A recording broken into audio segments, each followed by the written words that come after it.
conversations that Jake's having. He's still over there having these conversations, but the main focus of his visit, as I said, was to look for ways to deepen the U.S.-India bilateral relationship, particularly when it comes to emerging technology. Seth? I don't have anything more to add on the conversations.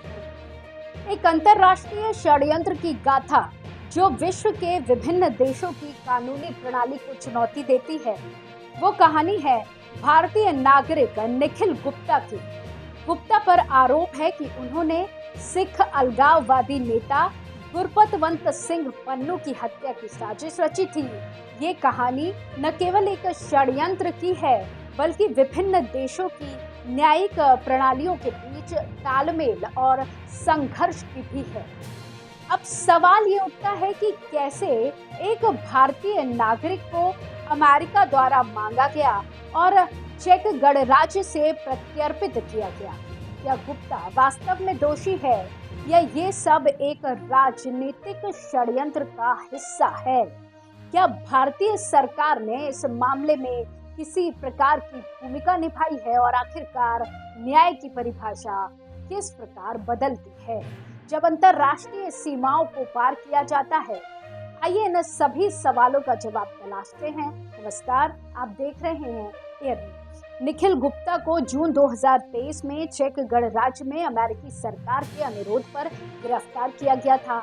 आरोप है कि गुप्ता ने सिख अलगाववादी नेता गुरपतवंत सिंह पन्नू की हत्या की साजिश रची थी।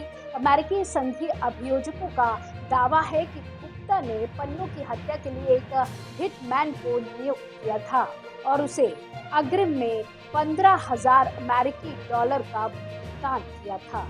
आपको बता दें कि गुरपतवंत सिंह पन्नू एक प्रमुख सिख अलगाववादी नेता है जो सिख फॉर जस्टिस संगठन के संस्थापक हैं।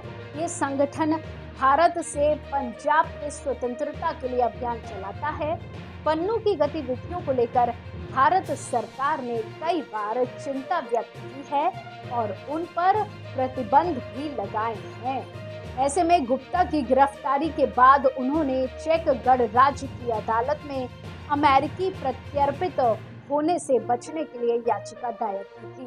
पिछले महीने एक चेक अदालत ने उनकी याचिका खारिज कर दी, जिससे चेक न्याय मंत्री को गुप्ता को अमेरिका प्रत्यर्पित करने का रास्ता साफ हो गया। इसके बाद गुप्ता को न्यूयॉर्क में संघीय अदालत में पेश किया जाएगा। वर्तमान में उन्हें ब्रुकलिन में मेट्रोपॉलिटन डिटेंशन सेंटर में रखा गया है।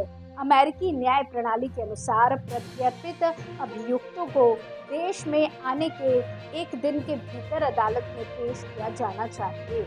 हालांकि अमेरिकी संघीय अभियोजकों का आरोप है कि गुप्ता ने पन्नू की हत्या की साजिश रची थी और इसमें एक अनाम भारतीय सरकारी अधिकारी भी शामिल था। बाकी भारत सरकार ने इस मामले में किसी भी प्रकार की संलिप्तता से इनकार किया है और इन आरोपों की जांच शुरू की है।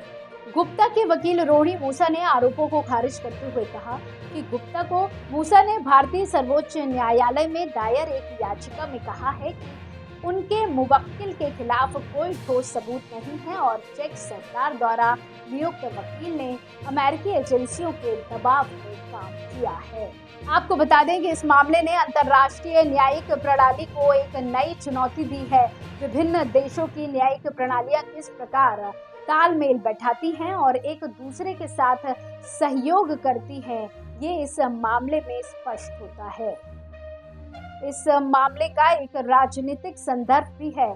सिख अलगाववादी आंदोलन भारत के लिए एक संवेदनशील मुद्दा है और इस मामले ने भारत और अमेरिका के बीच कूटनीतिक संबंधों को भी प्रभावित किया है। वैसे जब अंतर्राष्ट्रीय सीमाओं को पार किया जाता है तो न्याय की परिभाषा भी बदल जाती है। इस मामले में न्याय केवल अपराधी को सजा देता नहीं है, बल्कि ये भी देखना है कि कानूनी प्रक्रिया निष्पक्ष और पारदर्शी हो।